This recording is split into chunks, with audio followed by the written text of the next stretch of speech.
Hello मेरे छोटे भाइयों बहनों। तो जो ये वाला पार्ट है ये मैंने लेक्चर बना लिया था, बट क्या हुआ कि मेरे से है ना गलती से थोड़ा सा पार्ट मतलब मैं रिकॉर्ड नहीं कर पाया, तो उसकी वजह से मुझे दोबारा वीडियो बनानी पड़ रही है। सो आज का जो हमारा मतलब मैंने लिख के रखा हुआ है सारा कुछ कंटेंट है, तो अभी देख लो, ठीक है। तो मैं अच्छे से एक्सप्लेन कर देता हूँ मैं, ठीक है। तो एक कोलार्च लॉ है, ठीक है, या कोलरश लॉ बोल सकते हैं हम इसको, ठीक है। कोलार्च लॉ या फिर कोलरश लॉ, ठीक है। तो इस लॉ के अंदर क्या बोला गया, according to this law the limiting molar conductance. Limiting molar conductance क्या होती है? कंडक्टेंस एट इनफाइनाइट डिल्यूशन, है ना। ये चीज़ हमने पढ़ी थी। कंडक्टेंस कौन से लेवल पे? इनफाइनाइट लेवल पे जब होती है उसको हम क्या कह देते हैं? उसको हम कहते हैं लिमिटिंग मोलर कंडक्टेंस, ठीक है। ये चीज़ हो गई ऑफ एन इलेक्ट्रोलाइट, ठीक है। उसको इतना ज़्यादा डिल्यूट कर दिया, ठीक है। वो चीज़ होती है हमारी limiting molar conductance. Is the sum of limiting ion conductivities, ठीक है। इसका मतलब क्या होता है? लिमिटिंग आयन कंडक्टिविटीज़ का मतलब जो उसके अंदर आयन्स है वो भी इनफाइनाइट डिल्यूशन पे आ गए हैं, है ना। ये चीज़ समझ आती है कि दोनों जो चीज़ें हैं वो भी आयन्स भी और वो भी दोनों जब इनफाइनाइट डिल्यूशन वाली पार्ट पे आ चुके हैं, है ना। तो उस चीज़ को हम क्या कहते थे? सम ऑफ लिमिटिंग आयन कंडक्टिविटीज़ की जो आयन का सम है ना, कैटायन और अनायन का, ठीक है, जो इनफाइनाइट डिल्यूशन पे आता है, जो इनफाइनाइट डिल्यूशन के बाद आता है, ठीक है, उसको हम क्या कह देते हैं? And each multiplied with number of ions prevent, जितने भी इसके नंबर ऑफ आयंस हैं कि जितने भी इसके अंदर प्रेजेंट हैं, ठीक है, इन वन फॉर्मूला यूनिट। इसका तो क्या आएगा? Presented in one formula unit. ये बात क्लियर हो गई, है ना। तो ये चीज़ होती है हमारे पास कोलार्ज लॉ, ठीक है। इसके अंदर हमारे पास कुछ एग्जांपल्स आते हैं।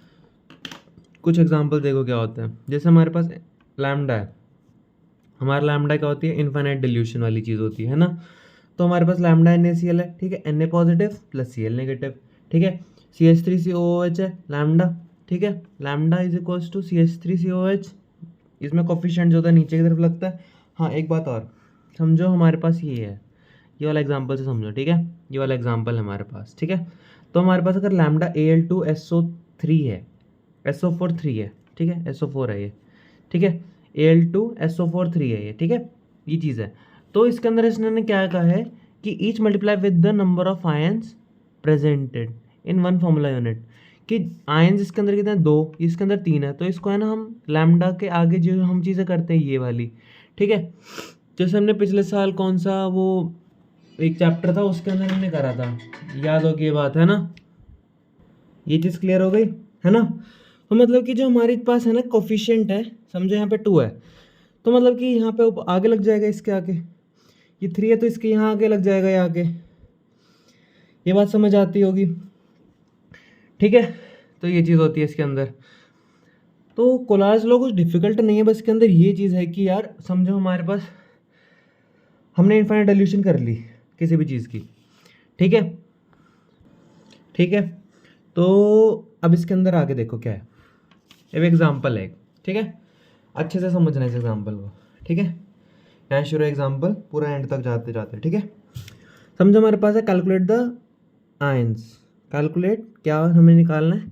Lambda HC। ये क्या होता है? लैम्डा नॉट, हमारे पास CH3COOH। ये होता है हमारे पास, हमें निकालना क्या? एसीटोन,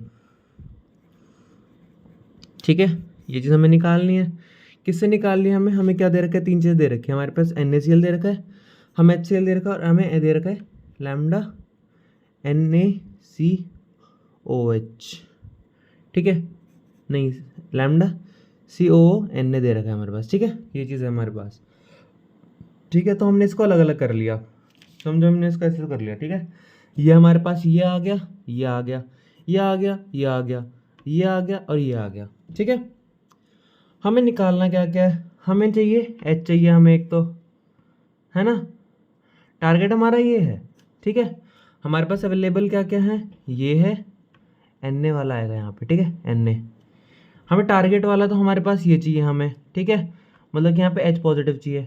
हमारे पास अवेलेबल क्या क्या? Lambda naught CH3CONA is equals to क्या आएगा? Lambda naught CH3CO positive plus negative plus lambda naught Na positive, ठीक है।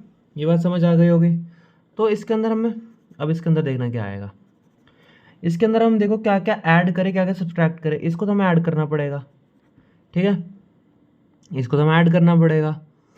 फिर हमें Na काटना है, एक Cl काटना है, तो हमें इससे सब्ट्रैक्ट करना पड़ेगा, सेकंड से सब्ट्रैक्ट करना पड़ेगा, और जो हमारा फर्स्ट है इसको हमें ऐड करना पड़ेगा। ये बात क्लियर होती है ना। तो हमें किनको किनको ऐड करना पड़ेगा, किनको सब्ट्रैक्ट करना पड़ेगा, इन दोनों को तो हमें ऐड करना पड़ेगा क्योंकि हमें टारगेट क्या बनाना है, ये, ठीक है। और हमें सब्ट्रैक्ट क्या करना पड़ेगा, ये, क्योंकि हमारे पास Na और Cl एक्स्ट्रा है, ठीक है। तो हमने इसके अंदर निकालने के लिए हमने ये करा, सब्ट्रैक्टिंग 1, एडिंग 1 और 3, और सब्ट्रैक्टिंग 2। ये चीज़ क्लियर हो गई, ठीक है। इसके अंदर तो फिर इसके अंदर हमारे पास ये आ गया, ये आ गया, इससे आंसर हमारे पास क्या आएगा, लैम्डा m निकालेंगे हम, तो इससे ही आ जाएगा। तो इसके अंदर कोई प्रॉब्लम नहीं है। ये था कोलार्स लॉ, ठीक है। इसके है ना बुक के न्यूमेरिकल्स ट्राई कर लेना, तो इसको कोई डिफिकल्ट नहीं है, ठीक है। तो that is it for today guys, thanks for watching this video. और आज की वीडियो थोड़ी छोटी इसलिए क्योंकि मैंने वीडियो पहले बना ली थी, बट वो थोड़ा सा उसमें वॉइसिंग एरर भी आ गया था और उसकी थोड़ी सी वीडियो रिकॉर्डिंग भी बीच में रुक गई थी, तो इसीलिए मैं पूरी वीडियो अच्छे से बना नहीं पाया। So that is it for today guys, thanks for watching this video. और हमारे चैनल को लाइक शेयर सब्सक्राइब कर लेना, और हमारे कंटेंट डेली ऐसे देखते रहो। Thanks you for your views जो आप डेली दे रहे हो, मुझे अच्छा लग रहा है जो रेगुलर आ रहे हैं चैनल पे, सीख के जा रहे हैं कुछ कुछ। Thanks for watching this video, that is it for today guys.